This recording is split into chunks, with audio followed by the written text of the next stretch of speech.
ബംഗ്ലാദേശിൻ്റെ ആർമികൾ സ്റ്റുഡൻസിൻ്റെ പിന്നാലെ നടക്കുകയാണ്. ഒരു ഭാഗത്ത് പോലീസുകാർ സ്റ്റുഡൻസിൻ്റെ മേലെ നടക്കുകയാണ്. പക്ഷേ മറുഭാഗത്ത് ഹെലികോപ്റ്റേഴ്സ് യൂണിവേഴ്സിറ്റിയുടെ മേലെ ലാൻഡ് ചെയ്യുകയാണ്. ഇവിടെ ലക്ഷക്കണക്കിന് സ്റ്റുഡൻസ് സമരം ചെയ്യുകയായിരുന്നു. കുറേ സ്ഥലങ്ങളിൽ സ്റ്റുഡൻസ് പ്രൊട്ടസ്റ്റ് മാർച്ച് വരെ തുടങ്ങിയിരുന്നു. പക്ഷേ കുറച്ച് ദിവസങ്ങൾക്ക് ശേഷം സ്റ്റുഡൻസിൻ്റെ നമ്പർ കൂടിക്കൊണ്ടേയിരുന്നു. അങ്ങനെ അവർ റോഡ്സ്, ഹൈവേസ്, ട്രെയിൻ സ്റ്റേഷൻ അതെല്ലാം അടച്ചുപൂട്ടി. കാര്യങ്ങൾ വളരെ കോംപ്ലിക്കേറ്റഡായി. ബംഗ്ലാദേശിയൻ സർക്കാർ പോലീസിനെ മാത്രമല്ലാതെ ആർമികളെയും സ്റ്റുഡൻസിനെ നേരിടാൻ അയച്ചു. പക്ഷേ ലോക്കൽ മീഡിയ ഇതൊന്നും റിപ്പോർട്ട് ചെയ്യുന്നുണ്ടായിരുന്നില്ല. അതിനൊപ്പം തന്നെ ഇൻ്റർനെറ്റും സോഷ്യൽ മീഡിയയും അതുപോലെ തന്നെ വാട്സപ്പ് വരെ അവർ ബ്ലോക്ക് ചെയ്തിരുന്നു. അങ്ങനെ ബംഗ്ലാദേശിൽ കർഫ്യൂ സ്റ്റാർട്ടായി. ഇതൊരു നോർമൽ കർഫ്യൂ ആയിരുന്നില്ല, ഷൂട്ട് അറ്റ് സൈറ്റ് ആയിരുന്നു. കുറേ പ്രാവശ്യം സ്റ്റുഡൻസിൻ്റെ ബോഡിയിൽ ഗണ്ണിൻ്റെ ബുള്ളറ്റ് തട്ടിയിരുന്നു. 200-ലധികം സ്റ്റുഡൻസ് മരണപ്പെട്ടിരുന്നു. അതുപോലെ തന്നെ കുറേ തെറ്റ് ചെയ്യാത്ത സ്റ്റുഡൻസിനെയും അവർ അറസ്റ്റ് ചെയ്തിരുന്നു. ഇതൊക്കെ നടക്കുമ്പോൾ ബംഗ്ലാദേശിൻ്റെ സർവീസുകളെല്ലാം അടച്ചിട്ടതിനാൽ അവർക്ക് 2 ബില്യണിനേക്കാൾ കൂടുതലാണ് നഷ്ടം വന്നത്. പക്ഷേ ഇങ്ങനെയൊക്കെ ഉണ്ടായിട്ടും ആൾക്കാരുടെ മനസ്സിൽ ആകെ ഒരു ചോദ്യമുള്ളൂ, എന്തുകൊണ്ടാണ് ബംഗ്ലാദേശിൽ ഇങ്ങനെ നടക്കുന്നത്? എന്താണ് അവർ ചെയ്തത്? ഡോക്ടർ തൻഫാസിൻ്റെ പുതിയൊരു വീഡിയോയിലേക്ക് എല്ലാവർക്കും സ്വാഗതം. ഇങ്ങനെയൊക്കെ നടക്കുന്നത് 5 ജൂൺ 2024 ഹൈക്കോർട്ടിൽ നിന്ന് ഓർഡർ വന്നതിന് ശേഷമാണ് ഇങ്ങനെ നടന്നത്.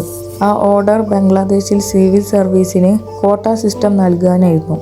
സ്റ്റാർട്ടിങ്ങിൽ പ്രൊട്ടസ്റ്റ് എല്ലാം നല്ല പീസ്ഫുള്ളായിരുന്നു.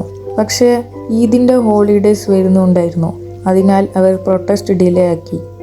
ഈദിന് ശേഷം അവർ പിന്നെയും പ്രൊട്ടസ്റ്റ് സ്റ്റാർട്ട് ചെയ്തു. പക്ഷേ ഈ സമയം അവർ ഭയങ്കര സീരിയസ് ആയിരുന്നു. അവർ റോഡ്സ് എല്ലാം ബ്ലോക്ക് ചെയ്തുകൊണ്ട് ക്വാട്ട സിസ്റ്റം റിമൂവ് ചെയ്യാനുള്ള ഡിമാൻഡ് ചെയ്തു. പക്ഷേ പ്രൊട്ടസ്റ്റ് ആരംഭിച്ചത് ക്വാട്ട സിസ്റ്റം റിമൂവ് ചെയ്യാനായിരുന്നു. പക്ഷേ കുറച്ച് നാളുകൾക്ക് ശേഷം കുറേ കാര്യങ്ങളിൽ കാഡായി. ബംഗ്ലാദേശിൽ അവാമി ലീഗിൻ്റെ പാർട്ടിയായിരുന്നു ഉണ്ടായിരുന്നത്. ആ പാർട്ടിക്ക് ഒരു സ്റ്റുഡൻസ് വിങ് ഉണ്ടായിരുന്നു. അതിൻ്റെ പേരാണ് ഛാത്ര ലീഗ്. ഛാത്ര ലീഗിൻ്റെ മെമ്പേഴ്സ് പ്രൊട്ടസ്റ്റ് ചെയ്യാൻ വന്ന സ്റ്റുഡൻസിനെ കുറേ പ്രാവശ്യം അടിച്ചിരുന്നു. അതും പോലീസിൻ്റെ ഹെൽപ്പ് കൊണ്ട്. പ്രൊട്ടസ്റ്റ് ചെയ്തിരുന്നത് ക്വാട്ട സിസ്റ്റം മാറാൻ വേണ്ടിയായിരുന്നു. പക്ഷേ ഇതിനൊക്കെ ശേഷം അവരിൽ നല്ല ദേഷ്യം വന്നിരുന്നു. അതുകൂടാതെ തന്നെ ആർമികൾ അവരെ UN-ൻ്റെ വണ്ടികൾ പ്രൊട്ടസ്റ്റേഴ്സിൻ്റെ അഗെയിൻസ്റ്റായി ഉപയോഗിച്ചിരുന്നു. അങ്ങനെ ഒരു കാര്യം മനസ്സിലായി, യുണൈറ്റഡ് നേഷൻസിൻ്റെ ഹെൽപ്പും ഇതിലുണ്ട്. അങ്ങനെ ഇതൊക്കെ മീഡിയ അറിഞ്ഞപ്പോൾ ആർമിക്ക് അഗെയിൻസ്റ്റായി നല്ല ബാഡ് ഇംപ്രഷൻ ആയിരുന്നു ഉണ്ടായിരുന്നത്. അതിനൊപ്പം തന്നെ ബംഗ്ലാദേശിനോട് UN പറഞ്ഞിട്ടുണ്ടായിരുന്നു, ഈ റെൻ്റ് ചെയ്ത വണ്ടികളിൽ നിന്ന് എല്ലാ ലോഗോസും ഞങ്ങളെ മാറ്റണമെന്ന്. പക്ഷേ ലോഗോ മാറ്റിയിട്ടുണ്ടായിരുന്നില്ല. ഇതുവരെ പ്രൊട്ടസ്റ്റേഴ്സിൻ്റെ ദേഷ്യം മാറിയിട്ടുണ്ടായിരുന്നില്ല. പക്ഷേ 14 ജൂലൈ 2024 ഷെയ്ഖ് ഹസീന ഒരു കാര്യം പറഞ്ഞു. അതിനുശേഷം കാര്യങ്ങൾ വളരെ കോംപ്ലിക്കേറ്റഡ് ആയിരുന്നു. അവർ പറഞ്ഞത് ഇങ്ങനെയാണ്, ഫ്രീഡം ഫൈറ്റേഴ്സിന് ജോബ് കൊടുത്തില്ലെങ്കിൽ അതൊക്കെ ഒരു വോളണ്ടിയറിനാണോ കൊടുക്കേണ്ടതെന്നാണ് അവർ പറഞ്ഞത്. ഈ കാര്യങ്ങളൊക്കെ കേട്ട പ്രൊട്ടസ്റ്റേഴ്സിൻ്റെ മനസ്സിൽ തീയായിരുന്നു ഉണ്ടായിരുന്നത്. പക്ഷേ ഷെയ്ഖ് ഹസീന പറഞ്ഞ കാര്യങ്ങൾ മനസ്സിലാക്കാൻ വേണ്ടി നമുക്ക് കുറച്ച് കാലം പിന്നിലേക്ക് പോകേണ്ടി വരും. നമുക്കെല്ലാവർക്കും അറിയാം, 1971 ബംഗ്ലാദേശ് പാകിസ്ഥാൻ്റെ ഒരു ഭാഗമായിരുന്നു. ആ സമയത്ത് അതിൻ്റെ പേര് ഈസ്റ്റ് പാകിസ്ഥാൻ എന്നായിരുന്നു. എന്നാൽ ഇന്നത്തെ പാകിസ്ഥാനെ അന്ന് വിളിച്ചിരുന്നത് വെസ്റ്റ് പാകിസ്ഥാൻ എന്നായിരുന്നു. പക്ഷേ ഈസ്റ്റ് പാകിസ്ഥാനും വെസ്റ്റ് പാകിസ്ഥാനെയും ഇന്ത്യ ഡിവൈഡ് ചെയ്തിട്ടുണ്ടായിരുന്നു. ഈസ്റ്റ് പാകിസ്ഥാനിലും വെസ്റ്റ് പാകിസ്ഥാനിലും നല്ല ഡിഫറൻസ് ഉണ്ടായിരുന്നു റിലീജിയനൊഴിച്ച്. അതിൽ ലാംഗ്വേജ് ആയിരുന്നു മെയിൻ പ്രോബ്ലം. ഈസ്റ്റ് പാകിസ്ഥാനിൽ അവാമി ലീഗിൻ്റെ റോളായിരുന്നു ഉണ്ടായിരുന്നത്. പക്ഷേ തിരിച്ചു പോയി കഴിഞ്ഞാൽ വെസ്റ്റ് പാകിസ്ഥാനിൽ കുറേ പാർട്ടികൾ ഉണ്ടായിരുന്നു. ആ സമയത്ത് പാകിസ്ഥാനിൽ മാർഷൽ ലോ ഉണ്ടായിരുന്നു. ആൻഡ് അന്ന് യഹിയ ഖാൻ ആയിരുന്നു chief marshal administrative officer. And അയാളുടെ ഡ്യൂട്ടി ആയിരുന്നു വെസ്റ്റ് പാകിസ്ഥാനിൽ ഇലക്ഷൻസ് നടത്താൻ. ഈ ഇലക്ഷനിൽ ഈസ്റ്റ് പാകിസ്ഥാനിലെ അമാവി പാർട്ടിക്ക് നല്ല വിജയമാണ് ഉണ്ടായത്. അവർ ഈസ്റ്റ് പാകിസ്ഥാനിലെ 169 സീറ്റിൽ 167 സീറ്റാണ് നേടിയത്. പക്ഷേ പാകിസ്ഥാനിലെ ടോട്ടൽ സീറ്റ് 300 ആയിരുന്നു. അതിൽ 167 സീറ്റും അവാമി ലീഗ് എടുത്തിരുന്നു. അതിനർത്ഥം ഹാഫ് സീറ്റും അവാമി ലീഗ് എടുത്തിരുന്നു. അതിനർത്ഥം Awami league national assembly of പാകിസ്ഥാനിൽ ഈസി ആയിട്ട് അവരെ ഗവൺമെൻറ് ഉണ്ടാക്കാൻ പറ്റും. പക്ഷേ അന്നത്തെ മിലിറ്ററി ലീഡറിന് ഇതൊന്നും നടക്കരുതെന്നായിരുന്നു. അതുകൊണ്ട് ഈസ്റ്റ് പാകിസ്ഥാനിൽ സിവിൽ ഡിസൊബീഡിയൻസ് തുടങ്ങി. അങ്ങനെ 7 മാർച്ച് 1971 ഷെയ്ഖ് മുജീബുർ റഹ്മാൻ ഈസ്റ്റ് പാകിസ്ഥാനെ സെപ്പറേറ്റ് ചെയ്യണമെന്ന് പറഞ്ഞു. അങ്ങനെ 23 മാർച്ച് 1971 ബംഗ്ലാദേശിൻ്റെ കൊടികൾ ഈസ്റ്റ് പാകിസ്ഥാനിൽ ഉയർന്നു. ഇങ്ങനെയൊക്കെ നടന്നതുകൊണ്ട് ഈസ്റ്റ് പാകിസ്ഥാനിൽ ഒരു മിലിറ്ററി ഓപ്പറേഷൻ നടന്നിരുന്നു. ആ ഓപ്പറേഷൻ ഈസ്റ്റ് പാകിസ്ഥാനും വെസ്റ്റ് പാകിസ്ഥാൻ്റെയും സെപ്പറേഷൻ നിർത്തുവാനായിരുന്നു. ഈസ്റ്റ് പാകിസ്ഥാൻ്റെയും വെസ്റ്റ് പാകിസ്ഥാൻ്റെയും യുദ്ധം 9 മാസം നിലനിന്നു. എന്നാൽ ഈസ്റ്റ് പാകിസ്ഥാനിൽ വെസ്റ്റ് പാകിസ്ഥാൻ്റെ ആർമികൾ വന്നിരുന്നു. അവർ ഈസ്റ്റ് പാകിസ്ഥാനിൽ വന്നത് അവർക്കൊരു ഫ്രീഡം വേണമെന്ന് പറഞ്ഞായിരുന്നു. അങ്ങനെ വന്ന ആൾക്കാരാണ് ബംഗ്ലാദേശിൽ ഫ്രീഡം ഫൈറ്റേഴ്സ് എന്ന് പറയുന്നത്.